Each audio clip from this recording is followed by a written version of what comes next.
Vamos a empezar con la charla que teníamos programada para hoy. Esta charla va a quedar grabada igualmente y vamos a hablar un poquito de lo que es el habla, ¿sí? Y cómo se desarrolla el habla en los niños con síndrome de Down, haciendo un poco de honor este mes a la concientización del síndrome.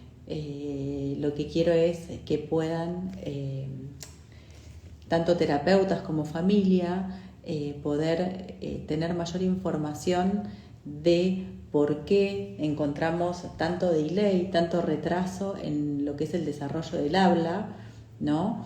Qué es lo que más preocupa y lo que más angustia, ¿no? O sea, cuando un niño no se puede comunicar o no puede hablar. Pero para entender un poquito esto, lo que vamos a hacer es, vamos a pensar en el habla como un área más del neurodesarrollo, ¿sí? Entonces, dentro de lo que es la persona, ¿sí? Con esta condición, lo que tenemos que pensar, lo primero que tenemos que pensar es, y cuando nosotros recibimos a un niño que no puede, ¿sí? Que no puede hablar o que todavía no ha desarrollado la oralidad, lo que vamos a ver y lo que vamos a tratar de evaluar no es solo el habla, sino las distintas áreas, ¿sí? Del desarrollo que van a impactar en que el habla, y vamos a tomar el habla como un acto motor, se desarrolle. Entonces, dentro de las áreas que vamos a evaluar, ¿sí? Una de las primeras, ¿sí? Que es fundamental, son los niveles cognitivos, ¿no? ¿Por qué? Porque muchas veces vemos un niño que no habla o que no ha desarrollado el lenguaje verbal, pero, ¿sí? ¿Cómo están las otras áreas? Porque el habla es un acto motor, y ahora vamos a ver un poquito algunas definiciones, ¿sí? Pero depende de otras áreas del desarrollo. Y lo primero que tenemos que saber es dónde estamos parados en lo que es, ¿sí? La capacidad cognitiva de ese niño. Así tenga 5 años, tenga 10 años, tenga 20 años, ¿sí? La edad cognitiva me va a decir qué es lo que va a poder hacer ese niño en las demás áreas del desarrollo, ¿sí? ¿Por qué? Porque si tengo 10 años, ¿no? De edad cronológica, pero a nivel de edad cognitiva tengo 2, bueno, ¿qué es lo que puede hacer un niño de 2 años? Entonces, todas las habilidades que se van a desplegar en ese niño tienen que ver con la edad de funcionamiento cognitivo, por más que tengamos otra edad cronológica. Entonces, lo primero que vamos a hacer es una evaluación cognitiva. Queremos saber, y cuando hablamos de evaluación cognitiva, evaluamos lo que es el conocimiento, ¿sí? Es lo que antiguamente se llamaba coeficiente intelectual, o sea, lo que medimos a través de distintos test, distintas evaluaciones, es dónde estamos parados en lo que es la comprensión, ¿sí? Del mundo. ¿Qué comprende el niño del mundo? ¿No? Porque primero tengo que comprender el mundo para después poder expresarlo. Entonces, lo primero que tenemos que ver es cuáles son los niveles cognitivos de los niños, ¿sí? Y esto se da tanto haya un retardo madurativo, ¿sí? Un retraso del lenguaje o cualquier otro diagnóstico. Lo más importante es tener una foto del nivel cognitivo de cada niño. Después también vamos a evaluar todo lo que es la parte motora. ¿Por qué? Porque el habla es una actividad motora, ¿sí? Es la actividad más finamente calibrada. Entonces, primero lo que podemos hacer es desenvolvernos a través de lo que es la motricidad gruesa. Y después, una vez que tenemos control y dominio de lo que es la motricidad gruesa, vamos a poder tener dominio de lo que es la motricidad fina, ¿sí?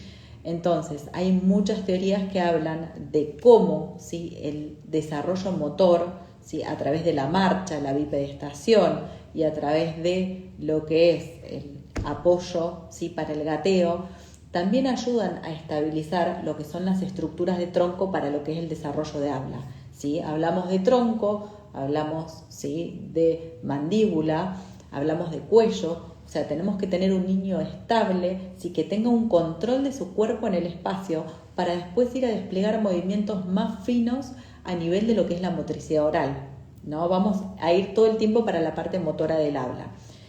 Después tenemos que chequear la audición. Entonces, niveles cognitivos, vamos a evaluar la motricidad gruesa y motricidad fina, vamos a evaluar la audición, ¿sí? Vamos a ver cuál es el contexto de ese niño. No es lo mismo un niño que tiene hermanos, ¿sí?, que un niño que está solo. Entonces vamos a ver cuál es el contexto, si el contexto es facilitador o no para que ese lenguaje se desarrolle.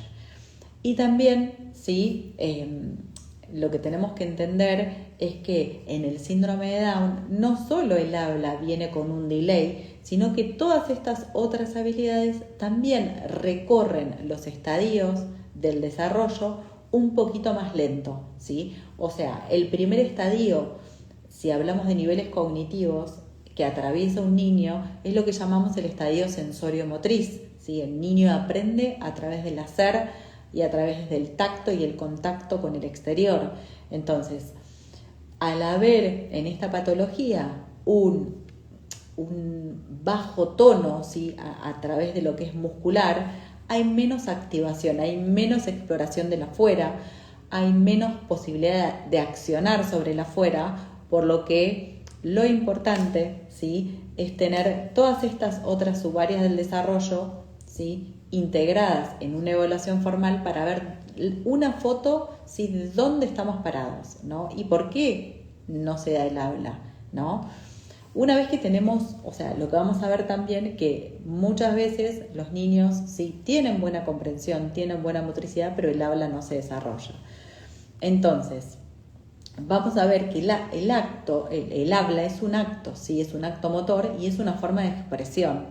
O sea, que no hablan, que un niño no hable no quiere decir que no se comunica. Entonces, lo que vamos a ver es que la comunicación que se da en edades tempranas, por ahí en un niño más pequeño, se prolonga en estos niños, sí, por mucho más tiempo. O sea, vamos a ver que los niños sí se comunican, pero a través de lo que es comunicación no verbal, a través de expresiones faciales, a través de gestos, a través de recursos comunicativos no verbales, se hacen entender, ¿sí? ¿Por qué? Porque a nivel cognitivo sabemos que hay información, ¿no?, semántica, que tienen conceptos, que comprenden el lenguaje, ¿sí?, pero que no lo pueden expresar. Entonces, el habla depende de lo que es la maduración, ¿sí?, motriz o psicomotriz, cognitiva y lingüística, no solo de la parte oromotora. Entonces, es fundamental, ¿sí?, que en el síndrome de Down o cuando tenemos un niño con esta condición, sepamos que tenemos que tener fotos, ¿sí?, y evaluar, ¿sí?, todos estos aspectos, la psicomotricidad, la parte cognitiva y la parte lingüística, ¿no? Esto nos va a dar una foto de dónde estamos parados y qué puede o qué no puede comunicar ese niño, ¿sí? Y vamos a empezar valorando todo lo que es la comunicación no verbal, porque la comunicación no verbal es la que va a sentar las bases para que el habla en algún momento, ¿sí?, se desarrolle. Tenemos que aprender, ¿sí?, a ser intérpretes, ¿no?, y a dar información, poder nutrir al niño de lenguaje, poder nutrir a los niños, ¿sí?, de información lingüística, por más, ¿sí?, que no estén hablando. Entonces, si vamos a lo que es el habla es un proceso sensorio-motor que va a implicar programación, ¿sí?, secuenciación, planificación y ejecución motora.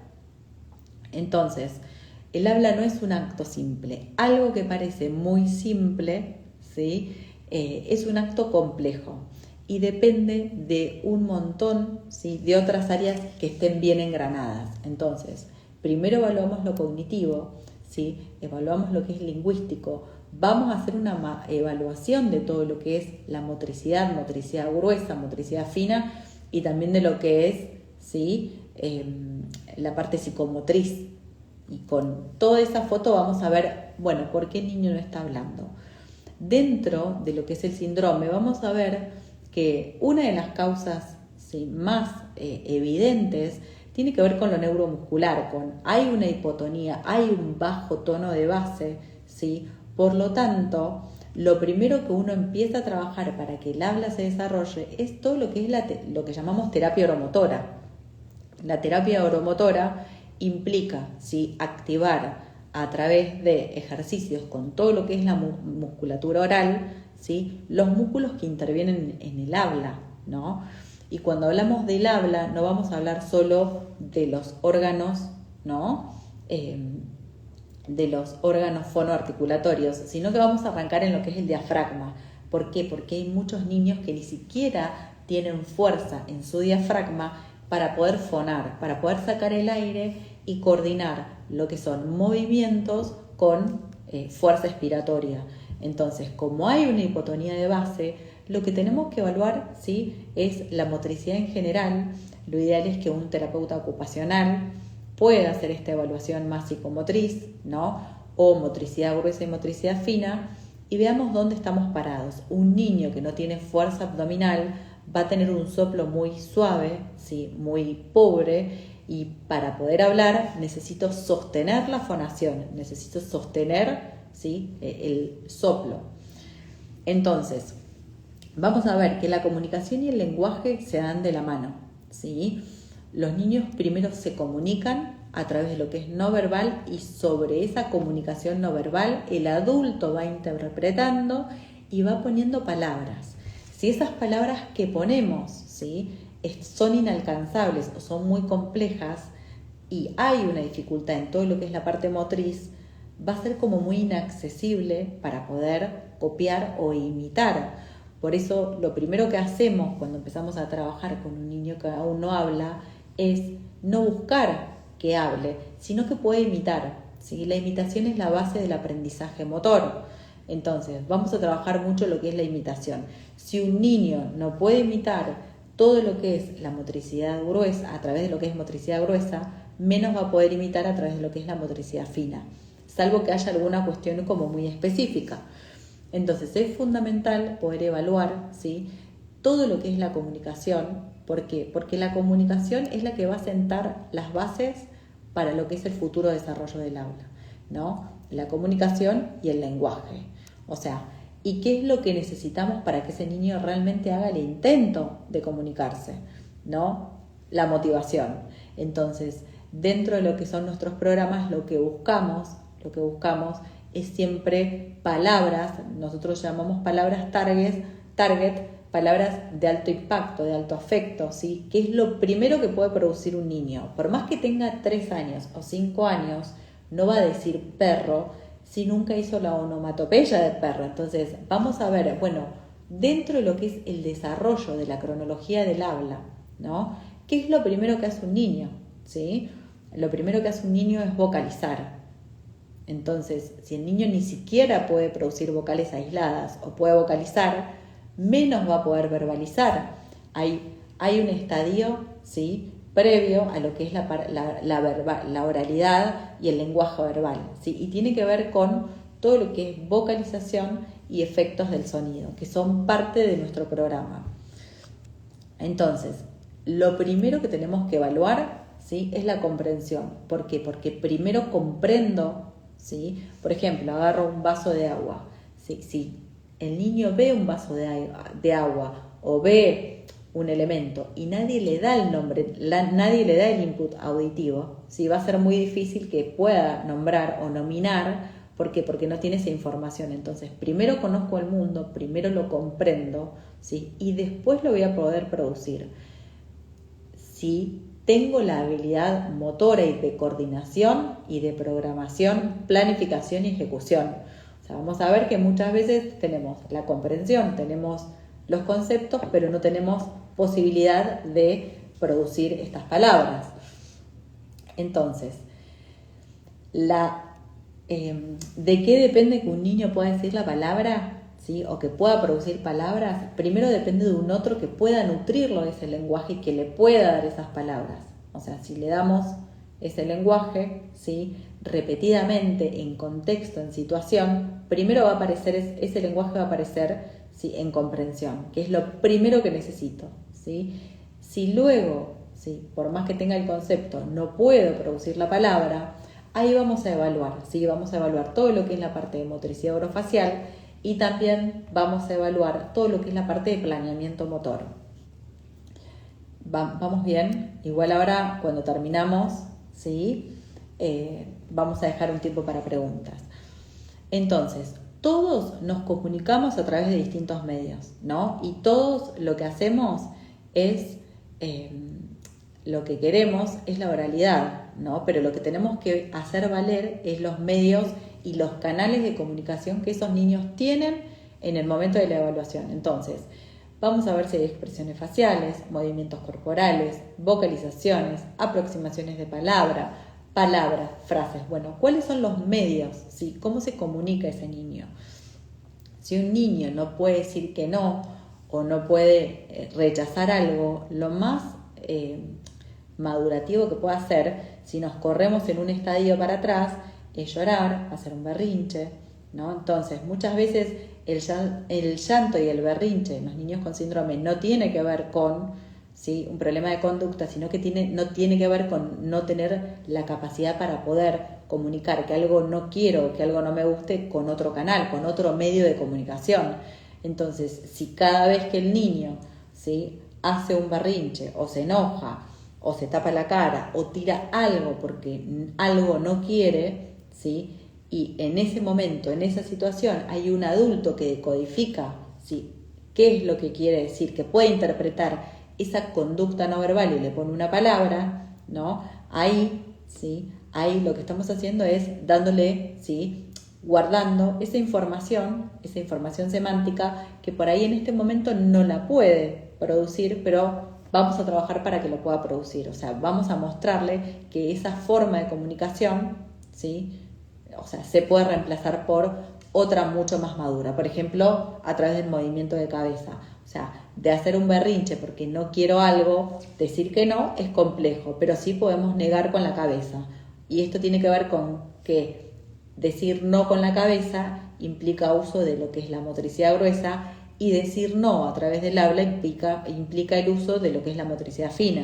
Entonces, primero, ¿sí?, tenemos dominio y control de lo que es motricidad gruesa y después vamos a lo que es motricidad fina. Entonces, todo lo importante, ¿sí?, dentro de lo que es la evaluación es que sepamos cuáles son los medios que tiene ese niño para comunicarse, ¿sí?, qué medios usa para comunicar, qué funciones comunicativas. Entonces, tenemos medios y fines. Y en realidad, si nos ponemos a pensar, todos tenemos distintos medios de comunicación para distintos fines. Por ejemplo, si uno está enojado, muchas veces no dice estoy enojado, sino que pone cara larga y el otro decodifica que algo no le gustó o que algo no está bien. Entonces, lo que vamos a ver es que todos usamos distintos medios de comunicación para distintos fines. Si bien queremos lograr la oralidad y nuestro objetivo siempre es el habla, ¿no?, en los niños con síndrome y en todos los niños que tienen un delay en lo que es la parte motora del habla, ¿sí?, tenemos que saber que hay que valorar, y es fundamental poder valorar todo lo que son recursos de comunicación no verbal para que lo verbal aparezca, ¿sí? Interpretar, poner palabras y modelar, modelar y repetir y repetir en contexto. Entonces, cuando vamos a lo que es el habla es el acto motor más finamente calibrado. O sea, algo que parece muy simple, ¿sí?, implica lo que es la coordinación de la respiración, de la fonación, de la articulación y de la resonancia. O sea, parece algo simple. Dada esta complejidad, ¿sí?, incluso las dificultades motoras menores pueden socavar, ¿sí?, el desarrollo del habla. Puede ser un tema de resonancia, puede ser un tema de control de fonación. Muchas veces escuchamos o vienen niños de evaluación donde por ahí hacen movimientos con los órganos fonoarticuladores pero no producen sonido. Bueno, esto también tiene que ver muchas veces en que no pueden coordinar lo que es fonación con articulación, o sea, lo que llamamos coordinación fonorrespiratoria, saco el aire para producir sonidos, ¿sí? Entonces, dentro de lo que es una evaluación del habla, vamos a ver, bueno, ¿puede soplar? ¿Sí? Muchas veces vemos por ahí que se está trabajando el habla en niños que no soplan, ¿sí? Y en realidad, o sea, el soplar es un paso previo a un montón de habilidades, ¿sí?, que después tienen que ver con poder producir habla. Entonces, lo que hacemos primero, si un niño no habla, ¿sí?, es poder hacer una evaluación de todo lo que es el sistema neuromotor, ¿no?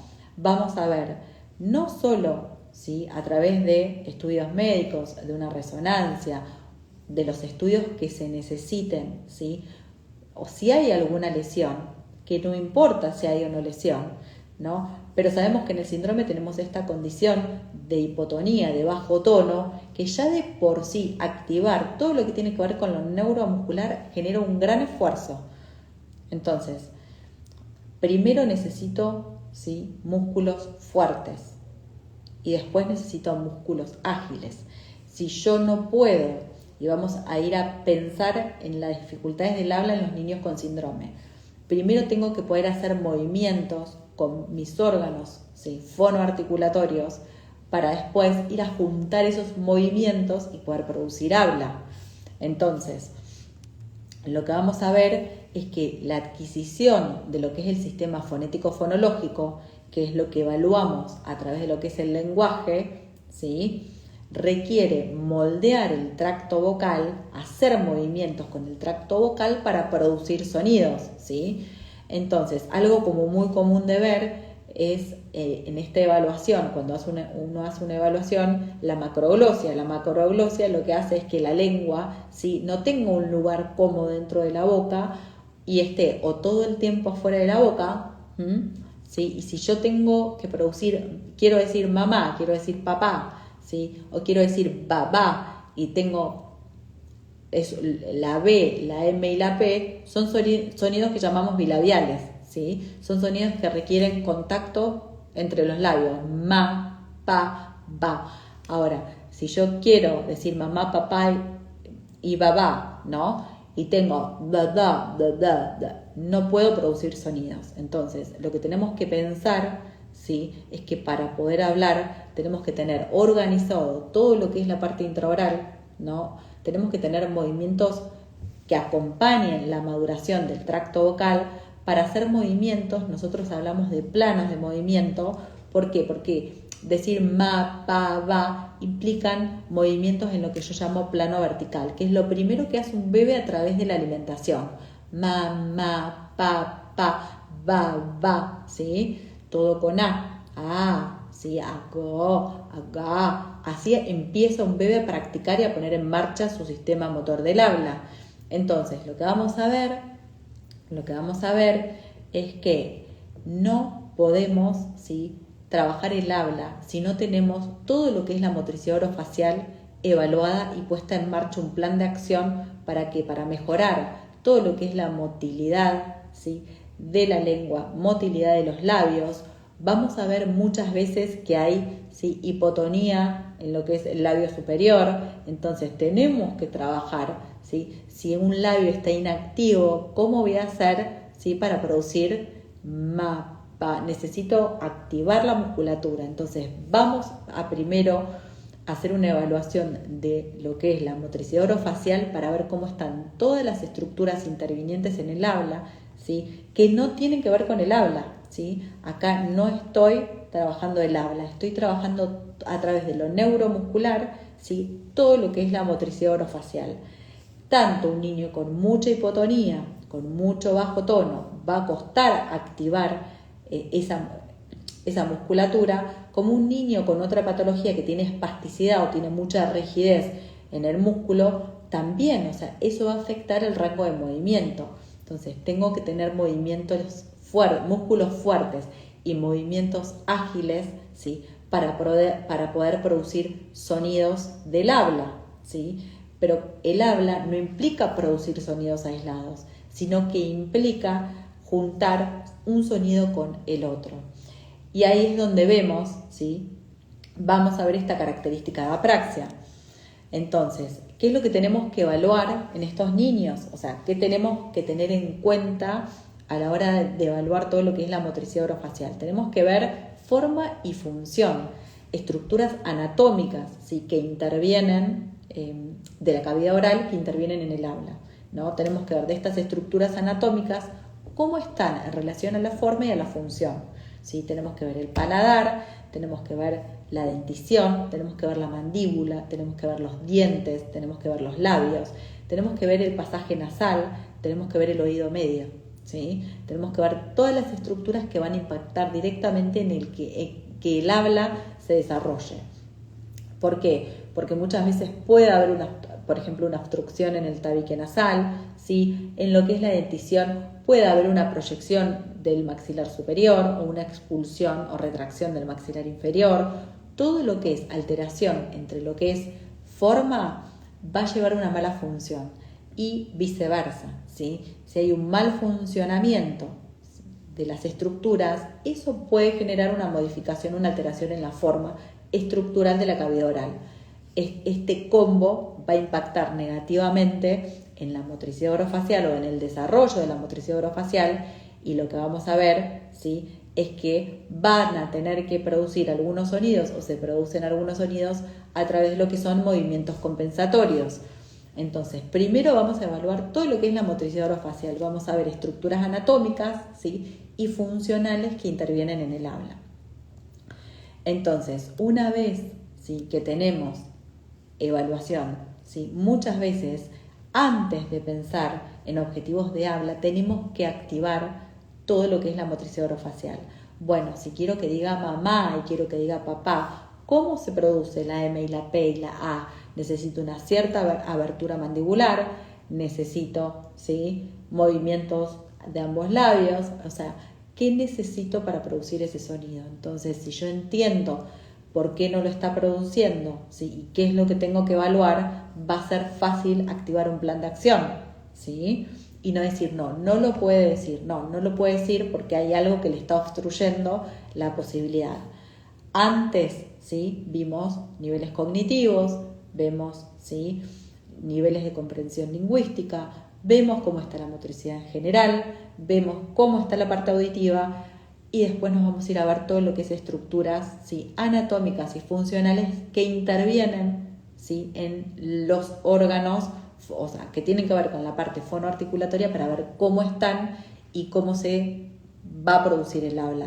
Viendo, ¿sí?, la estructura facial de un niño, uno puede predecir qué sonidos puede decir, qué sonidos no puede decir, si puede fonar, si no puede fonar. Un niño que no puede soplar y que no puede fonar no va a poder producir habla. Entonces tenemos que activar el soplo, y esto es previo a lo que es el desarrollo, ¿sí?, del habla. Una vez que el niño puede hacer movimientos de manera aislada, o sea, que tiene buen rango de movimiento a través de lo que es los músculos intervinientes en el habla, ahí lo que vamos a pasar a ver, ¿sí?, es, bueno, ¿qué puede hacer con estos movimientos? ¿Puede hacer secuencias de movimientos para hablar? ¿Por qué? Porque un poco el título de esta charla era Apraxia y síndrome de Down, porque muchos niños, ¿sí?, vamos a ver que pueden hacer movimientos con sus órganos fonoarticulatorios, pueden decir papá, pueden decir mamá, ¿sí?, pueden decir meme, ¿sí?, pero no pueden decir mema, ¿sí?, no pueden, ¿sí?, juntar una sílaba con otra. O sea, y lo que falla ahí, ¿sí?, es la parte de secuenciación motora. O sea, por un lado puedo decir ma, puedo decir me, pero no puedo juntar, no puedo hacer la síntesis, no puedo decir mame, ¿sí?, por dame, por ejemplo, usándolo como una aproximación de palabra. Entonces, lo que tenemos que ver es que la apraxia, si A significa ausencia, praxia movimiento, ¿no? Entonces, podemos tener apraxia oral, que el niño no tenga la capacidad de imitar movimientos, ¿sí?, con los órganos fonoarticuladores, abrir la boca, cerrar la boca, saco la lengua, y esto tiene que ver con una apraxia oral, no con una apraxia verbal, ¿sí? Ahora, la apraxia verbal es la imposibilidad de realizar movimientos organizados y secuenciados para poder producir palabras. Y cuando hablo de movimientos secuenciados y organizados, hablo de poder decir a, son 4 movimientos para decir mamá, ¿sí? No es ma. Hay niños que dicen ma, pero no pueden decir mamá. O pueden decir, como decía antes, pueden decir ma, pueden decir me, pero no pueden hacer la síntesis. No pueden decir ma, me. No pueden juntar 2 sílabas. No son ágiles en realizar movimientos organizados y secuenciados para lo que es la producción del habla, ¿sí? Entonces, vamos a ver, ¿no?, que en estos niños suele aparecer esta patología una vez que empiezan a hablar, ¿no? Y en realidad aparece lo que es la apraxia verbal y también aparece en muchos otros casos lo que es la dispraxia. Cuando hablamos de dispraxia, vamos a ver dispraxia verbal, es que los niños pueden hablar, ¿sí? Los niños logran el habla, lo que el tema es la inteligibilidad. O sea, hablan un montón, pero la inteligibilidad está muy reducida, ¿no? A ver, podemos tener niños que tienen como patología apraxia del habla, sin otro componente. Tenemos niños que tienen ECNE, ¿sí? Y tienen apraxia del habla. Tenemos niños que tienen autismo y tienen apraxia del habla, y tenemos niños que tienen síndrome de Down y tienen apraxia del habla. Por eso también viene con mucho delay, ¿sí?, la oralidad. Entonces, hay que hacer una evaluación global del desarrollo, pero lo más importante, ¿sí?, es tener en cuenta que para que un niño hable, no solo tenemos que pensar en el habla, tenemos que pensar en todas las subáreas que mencioné anteriormente. ¿Para qué? Para poder descartar todas las variables que pueden, ¿sí?, estar interviniendo en ese desarrollo de la oralidad.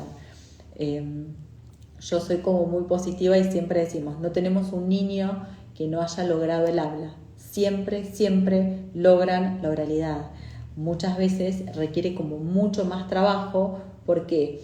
Porque yo lo que digo es, si un niño, ¿sí?, habla y no se entiende absolutamente nada, lo que necesitamos hacer, y esto tiene que ver también con lo que es el tratamiento para lo que es apraxia y dispraxia. Muchas veces lo que explico es que cuando un niño no tiene habla, no produce habla, lo que suele pasar, ¿sí?, es que el avance es mucho más rápido que un niño que tiene, ¿sí?, dispraxia verbal, que habla un montón y no se le entiende. ¿Por qué? Porque en la apraxia lo que hacemos es habilitar, ¿sí?, y generar nuevos engramas motores a nivel neuronal. En cambio, en la dispraxia ya hay, ¿sí?, engranado, o sea, ya el niño tiene engramas motores para el habla, para las palabras, pero están mal fijados. Entonces hay que desarmar, ¿sí?, desprogramar una secuencia de movimientos para lo que es la producción de esa palabra y volverla a programar correctamente. O sea que a veces el tratamiento en una dispraxia lleva un poco más de tiempo que lo que es el tratamiento en un niño que tiene apraxia, que no habla y arranca a hablar, ¿sí? Lo importante es que entre el lenguaje verbal y el no lenguaje, ¿sí?, valorar todo lo que tiene que ver con la comunicación no verbal, ¿sí?, poder dar aproximaciones de palabra y pensar cómo arrancan a hablar los niños, ¿sí? Un niño de la nada arranca diciendo perro, no, dice guau guau, ¿sí?, dice peo, hace aproximaciones. Vamos a ir construyendo la palabra, ¿sí?, desde la forma menos madura a la forma más madura, ¿no? Así que bueno, eso es un poco con lo que nosotros trabajamos, con la inteligibilidad del habla, ¿sí?, con todo lo que tiene que ver con la motricidad orofacial, ¿no?, y con nuestro programa de intervención, que es de base motora. O sea, nos basamos en todo lo que es aprendizaje motor para lograr la oralidad, ¿sí? Un niño que no puede imitar aplaudir, que no puede imitar a través de lo que es la motricidad gruesa, ¿sí?, puede, ¿sí?, que tampoco logre realizar imitación a través de lo que es la motricidad fina. Y si la imitación de la motricidad gruesa es deficiente en cuanto a que es poco precisa, bueno, por lo general vamos a encontrar, ¿sí?, un habla, ¿no?, con las mismas características, con poca precisión, ¿sí?, en lo que es la ejecución. No siempre hay niños por ahí que no caminan y hablan perfecto, o sea, va a depender de ese niño, y por eso amerita una evaluación global del desarrollo donde uno pueda tener una foto de dónde estamos parados en todas las áreas que pueden impactar en lo que es el desarrollo del habla. Bueno, voy a terminar esta exposición y les voy a dar para hacer preguntas, si alguien quiere consultar o hacer algún comentario, pregunta, dudas que haya. en relación a lo que estuvimos hablando. Vi que hay varias colegas, varias profesionales también que se sumaron. Igualmente esto va a quedar, vamos a dejar que quede guardado, ¿sí? Para que lo puedan volver a ver, que lo puedan volver a escuchar. Por ahí hubo como mucha repetición de algunos temas, pero la idea es que puedan entender, ¿sí? Por qué el habla, ¿sí? Se da con tanto delay en los niños con síndrome de Down, y saber que esto es un proceso, ¿sí? Y los estadios del desarrollo en relación a lo que es evolutivo, ¿sí? No es que no se van a dar, sino que por ahí se prolongan, o sea, lo que llamamos estadio sensorio-motor, que dura hasta los 2 años, 2 años y medio, por ahí en un niño con esta condición le lleva hasta los 4 años, ¿no? Entonces, bueno, saber que pero hay que trabajar, o sea, para que un niño hable hay que trabajar el habla, no el lenguaje, ¿sí? Son 2 trabajos totalmente diferentes. Bien, acá Dana Marieta, mi hijo tiene 3 años y 10 meses y aún no habla, está diagnosticado con autismo. Bien, lo importante es, como dije al principio, por ahí tener una evaluación cognitiva de dónde está parado a nivel de edad cognitiva y ver si probablemente pueda hacer, ¿sí? Una apraxia del habla, porque, bueno, yo conocí el autismo haciendo un PhD, la apraxia haciendo un PhD en autismo en California, entonces es muy común encontrar este diagnóstico de apraxia también en los niños con TEA, ¿sí? Si bien se dan distintas patologías y muchas veces de manera aislada, es muy común que la causa por la cual no hable tenga que ver con la imposibilidad de realizar movimientos o secuencias de movimiento, poder programar, ¿sí? Movimientos para producir el habla. Algo que para nosotros es un aprendizaje que se da de manera inconsciente, no estamos pensando qué tenemos que mover para producir X palabras. Bueno, en ellos sí, no pueden, o sea, tienen la idea, saben lo que quieren decir, pero no pueden llevar, ¿sí? Ese mensaje a sus órganos y activar, planear o programar los movimientos para decir esas palabras.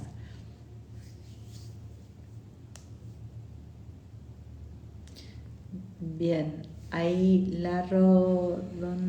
Magalí, tengo una niña con síndrome de Hubert, dice algunas palabras, mamá, papá, mi, mamá. Bien, tiene como varias palabras, todas con la A, ¿sí? Y por ahí, o sea, habría que ver si hay otras vocales, o sea, lo que da la inteligibilidad en el habla son las vocales y no las consonantes. Por eso es importante, lo primero que hace un niño, un bebé, es vocalizar y después verbaliza. Entonces por ahí hay que trabajar más sobre las vocales, que no solo diga ma y pa, sino que diga mo, que diga po, que diga pu, que diga mu, ¿sí?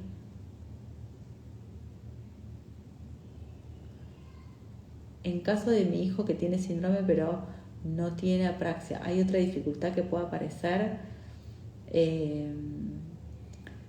En realidad, o sea, lo que tenemos que ver siempre o sea, la evaluación tiene que incluir niveles cognitivos, ¿sí? Tenemos que saber dónde estamos parados desde lo que es cognitivo que es el primer causante por el cual puede que nos esté desarrollando el habla, ¿sí?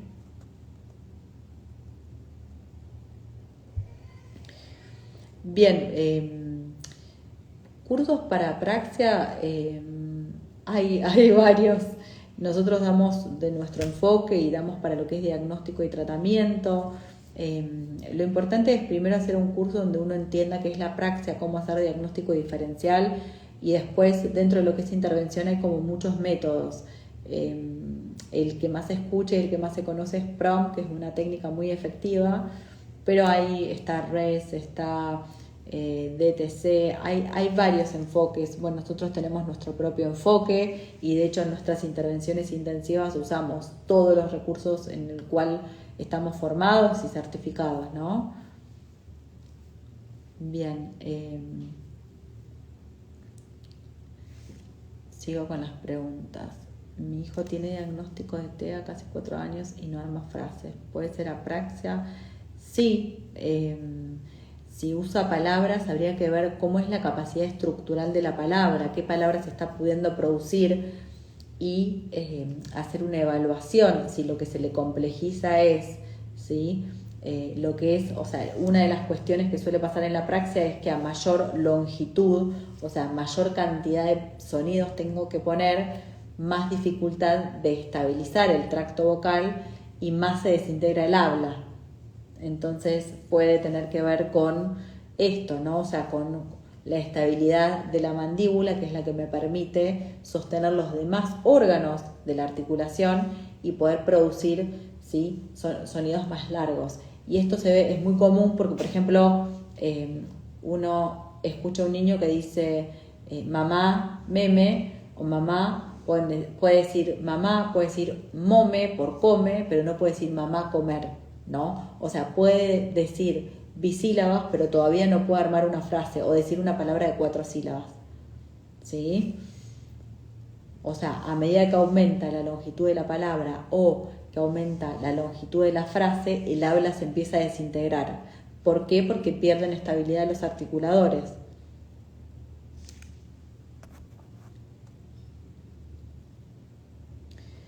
Acá preguntan de los cursos. Nosotros este año estamos colapsados, así que cursos, ahora vamos a poner fechas, va a haber un posgrado en lo que es neurolingüística que va a ser de 2 años y también vamos a dar los cursos de apraxia, las formaciones, los 3 niveles y calculo que en abril va a ser la primera formación del workshop de diagnóstico, evaluación y tratamiento, que es el primer workshop que se da, que eso es bastante complejo y extenso en cuanto a información.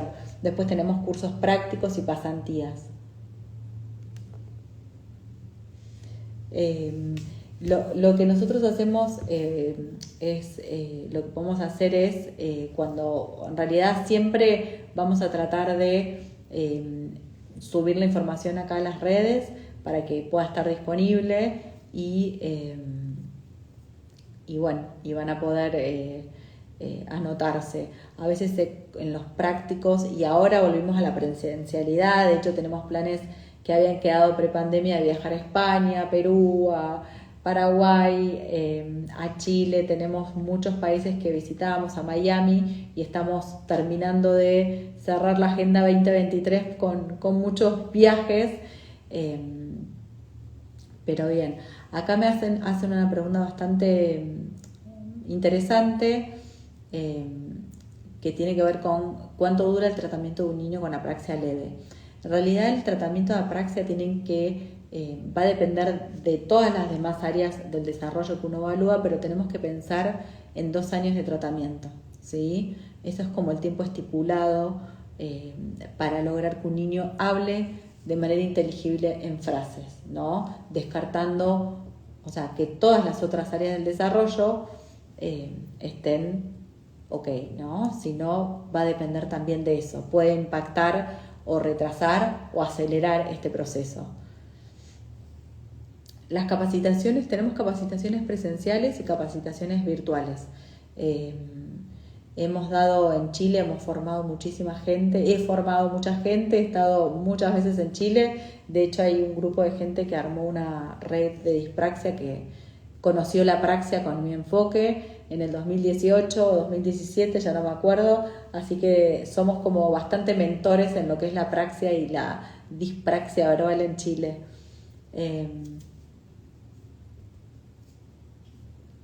Sí, acá dice Magali, mi niña tiene apraxia visual y motora, seguramente haya, ¿sí?, alguna afectación a nivel de lo que es la apraxia verbal.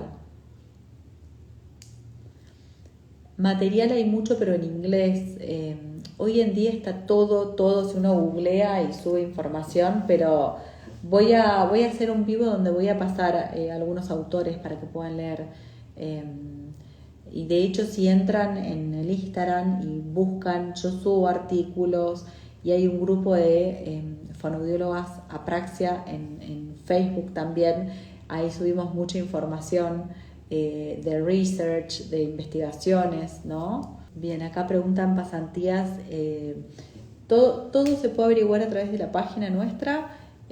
También está bastante explicado nuestro enfoque y los tratamientos que llevamos a cabo en el centro. Bueno, todo lo que es la información a través de la página de www.fonakit.com. Ahí pueden acceder a ver toda la información de nuestro enfoque, cómo se desarrolla. Hay muchas fotos de los cursos presenciales que se dieron en otros países y también un poco de nuestra modalidad de abordaje aquí en Argentina. Hemos tenido hace poquito tuvimos gente de Chile, gente de Perú, gente de otros países que vienen a hacer pasantías, pero bueno, hay bastante demanda para el 2023. Sí, con las capacitaciones estamos viajando el año que viene a varios países con las mismas personas que viajamos prepandemia, que seguimos siempre en contacto, así que estén alertas porque en breve vamos a subir toda la información. Hay una capacitación que damos que es para padres, que es un coaching para padres con niños de retraso del lenguaje y habla. Ahora está terminando este año, pero también el año que viene se va a activar nuevamente. Son clases que se dan cada 3 semanas o cada una vez por mes y se va trabajando de manera virtual también para la gente que está en el exterior o en el interior, donde se va haciendo como una especie de coaching, y lo que vamos haciendo es a través de videos y a través del WhatsApp se va haciendo coaching y se va dando estrategias para cada niño en particular, ¿no?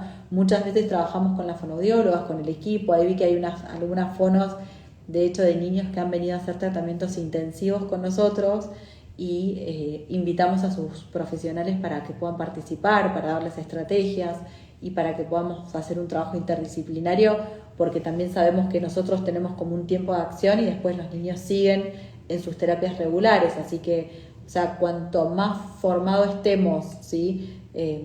O cuanto más formación haya en el entorno de ese niño, más rápido también va a ser la evolución. Voy a ver si... Bien, capacitaciones online, sí. Bien, acá Solange pide algunos tips para trabajar. Bueno, lo más importante en un niño que no puede hablar es no pedirle algo que no puede hacer, no pedirle que hable, ¿sí? Empezar a trabajar mucho, ¿sí? Una de las características en lo que es la praxia es evitan mucho el contacto visual. ¿Por qué? Porque el contacto visual no les da información, entonces lo que hacen es tienden a no mirar o a no buscar mucho. Entonces, lo primero que hay que hacer es buscar contacto visual. ¿Por qué? Porque el lenguaje se aprende por imitación. Tengo que ver cómo el otro, ¿sí? Mueve los articuladores. Pa, pa, ma, ma, ba, ba. Entonces, mucho contacto visual, ¿sí? Mucha imitación a través de lo que es la motricidad gruesa en general, para después ir a pedirle lo que es imitación finas. Y muchos juegos sonoros. ¿Sí? Esto es como base para que un niño pueda desarrollar la oralidad. Contacto visual, imitación, ¿sí? Motricidad gruesa primero, ¿sí? Luego vamos a ir con lo que es motricidad fina y por último, ¿sí? Efectos del sonido. Saber que si hago un sonido genera un efecto en el otro, que tiene que ver también con recursos cognitivos. Si yo lloro y viene mamá, ¿no? El llanto me es efectivo para comunicar algo. Entonces, bueno, ¿no? Empezar a jugar con los sonidos, con las vocales, ¿sí? Lo primero que hace un niño es vocalizar. Entonces, si no habla, no le pidamos que hable, porque si no se rompe, ¿sí? Se rompe esa interacción y el niño ya no va a querer interactuar, y en realidad cuanto más tiempo duren las interacciones, más posibilidad de aprendizaje, ¿sí? Bien. Motricidad gruesa, saltar, aplaudir, ¿sí? Levanto las manos, ¿no? La motricidad gruesa tiene que ver con los miembros superiores y miembros inferiores, ¿sí? Salto, me tiro en el piso, o sea, canciones donde sí haya que imitar a través de lo que es la motricidad gruesa, o sea, miembros superiores, miembros inferiores, ¿sí? Pero nada de pedir lenguaje verbal, nada a un niño que no pueda hablar. Si todo el tiempo le estoy pidiendo habla, ¿sí? Lo que hago es frustrarlo, por lo menos hasta que no sepa por qué no puedo hablar, ¿sí? Sí, mucho contacto visual, muchos juegos de imitación motora, porque dijimos, ¿sí?, que el habla es un acto motor fino. Entonces, si primero puedo imitar a través de lo que es motricidad gruesa, en algún momento voy a poder imitar a través de lo que es la motricidad fina, ¿sí? Acá preguntan si con tratamiento la apraxia se cura, y en realidad la apraxia es una dificultad que con el tratamiento adecuado, ¿sí?, se revierte. Nosotros tenemos muchos chiquitos que vienen con un cuadro solo de apraxia y arrancan a hablar y empiezan a hablar primero en sílabas, después en palabras, después en frases. Tenemos chiquitos que en un mes, ¿sí?, de no hablar pasan a hablar en frases, con programas intensivos, ¿no? Por eso son programas que un niño puede venir a hacer 1, 2, 3 veces al año, pero después tiene que seguir trabajando con su profesional, y tenemos que saber que el habla no es lo mismo que el lenguaje, que el habla es un acto motor, y para que el habla, ¿sí?, aparezca, tengo que trabajar a través de lo motor. Tengo que trabajar lo que es motricidad oral, en el caso del síndrome de Down, y tenemos que trabajar lo que es planeamiento motor, ¿sí? Bien, vamos a estar el lunes, me invitaron a un vivo en Una Luna a la Vez, no sé si la siguen, Miriam es una amiga, así que el lunes vamos a estar dando una charla no de apraxia, sino de alimentación selectiva, pero bueno, puede que a muchos les interese, así que les dejo esa información. Y ella también todos los lunes da muchos más vivos que yo, pero todos los lunes da vivos para familias, y bueno, tiene muchos seguidores, abordan temas muy interesantes. Así que bueno, acá preguntan en autismo, lo misma intervención, es la misma patología la apraxia y se puede revertir. Tenemos muchos niños que vienen sin habla y se van con lenguaje verbal, pero se trabaja específicamente el habla, ¿sí? Voy a contestar la última pregunta. Niño con SD aún no presenta marcha, bastante hipotónico y no hay expresión verbal. ¿No le debo exigir entonces el habla? Todavía no. Sí, la comunicación, sí hay que trabajar fuerte en la comprensión, y sí hay que trabajar en lo que es la motricidad orofacial. En Estados Unidos yo trabajé en Los Ángeles y trabajé en Nueva York para lo que es un programa de EI, de Early Intervention, durante mucho tiempo, y lo que a mí a veces me llama la atención que acá en Argentina, por lo general el niño termina estimulación temprana y a los 3 años va fono. A los 3 años un niño ya tiene el habla totalmente desarrollado y ya se puede comunicar en frases. En Estados Unidos la intervención de speech en síndrome de Down es desde que nace. Se empieza a trabajar todo lo que es la parte intraoral, ¿no? Se empieza a trabajar todo lo que es la parte de motricidad orofacial, no solo para el habla, sino también para la alimentación. Así que bien, es como importante tener en cuenta eso, no esperar a que el niño no tenga habla, ¿sí?,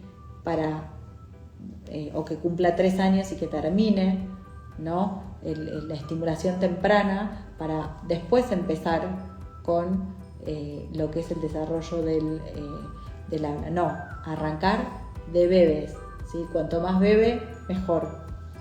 Bueno, les mando un beso a todos, espero que les haya servido, que se lleven información para repensar, para aplicar, para trabajar.